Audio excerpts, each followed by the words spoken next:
नमस्कार मेरे प्रिय विद्यार्थियों, प्रस्तुत है रहीम के दोहे और उनके सरलार्थ। यहाँ मैं कुछ और दोहों का अर्थ समझाने जा रहा हूँ, कृपया ध्यान से सुने। बिगड़ी बात बने नहीं, लाख करो किन कोय, रहीमन बिगड़े दूध को, मथै न माखन होय। कठिन शब्दों के अर्थ बिगड़ी, बिगड़ी, बने नहीं, नहीं बनता है, बिगड़े दूध, जो दूध खराब हो चुका है, मथै, मथना, दूध को मथने पर मक्खन निकलता है। व्याख्या। रहीमदास जी ने प्रस्तुत दोहे के माध्यम से यह समझाया है कि एक बार जो बात बिगड़ जाती है, लाख कोशिश करने के बावजूद वह नहीं सुधरती। उन्होंने अपने कथन के समर्थन में कहा है कि जिस प्रकार यदि एक बार दूध फट जाए यानी खराब हो जाए तो हम कितनी ही कोशिश क्यों न करें, चाहे उसे कितना ही क्यों न मथे, उससे मक्खन नहीं निकाला जा सकता। उन्होंने ऐसा इसलिए कहा है क्योंकि हमारे साथ अक्सर ऐसी बातें होती रहती है जब हम क्रोध में आकर अथवा मानसिक स्थिति ठीक न होने के कारण अपने सगे संबंधियों अथवा मित्रों के साथ दुर्व्यवहार कर बैठते हैं। परिणाम स्वरूप आपसी रिश्तों की जो मिठास होती है, हम उसे खो बैठते हैं और लाख कोशिश करने के बावजूद उस रिश्ते को फिर से पहले जैसा कभी नहीं बना पाते, जिससे हमें पछतावा और ग्लानि होती है।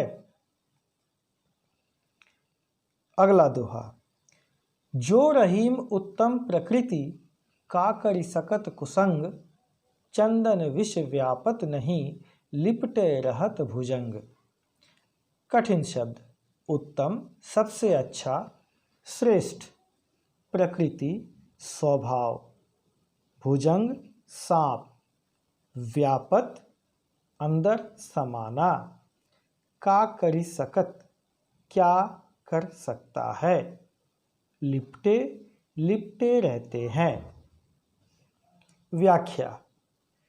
रहीमदास जी ने इस दोहे के माध्यम से हमें समझाया है कि जिन लोगों का स्वभाव उत्तम कोटि का होता है, अर्थात सबसे अच्छा होता है, उन लोगों पर बुरी संगति का कोई असर नहीं पड़ता।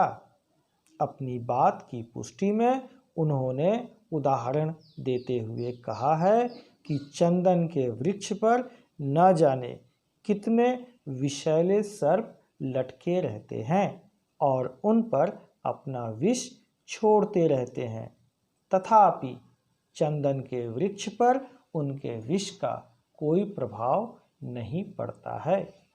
उत्तम स्वभाव वाले व्यक्ति के आसपास न जाने कितने ऐसे व्यक्ति होते हैं जिनका स्वभाव तनिक भी ग्रहण योग्य नहीं होता, फिर भी उत्तम स्वभाव वाले व्यक्ति ऐसे लोगों से अप्रभावित रहते हैं। अतः हमें भी चाहिए कि हम बुरे लोगों की संगति से बचें। अगला दोहा। टूटे सुजन मनाइए, जो टूटे सौ बार, रहीमन फिर पोइए, टूटे मुक्ता हार। कठिन शब्द। टूटे सुजन, रूठे हुए सज्जन व्यक्ति को मनाइए, मना लेना चाहिए, फिर बार बार, पोइए पिरोना धागे में, मुक्ताहार मोतियों की माला। व्याख्या।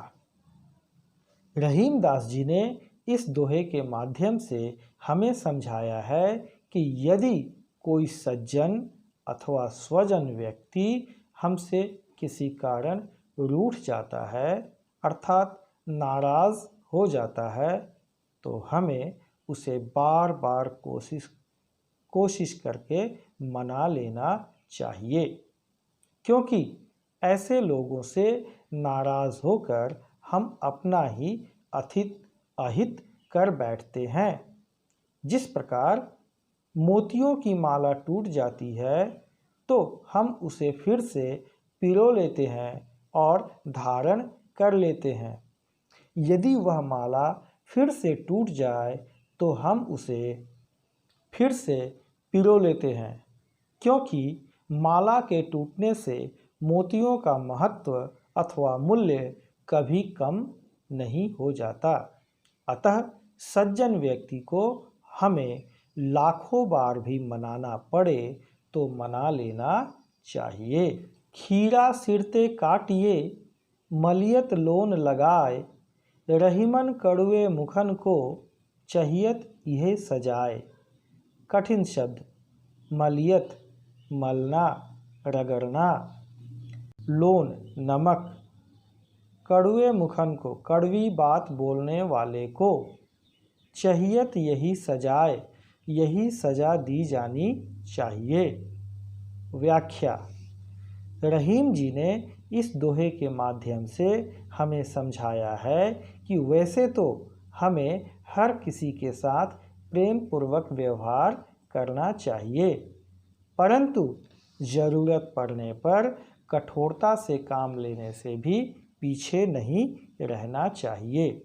उन्होंने कहा है कि ऐसे लोग जो कटु वचन बोलते हैं, यानी जिनकी भाषा समाज में स्वीकार करने योग्य नहीं है, उनके साथ कठोरता से पेश आना चाहिए।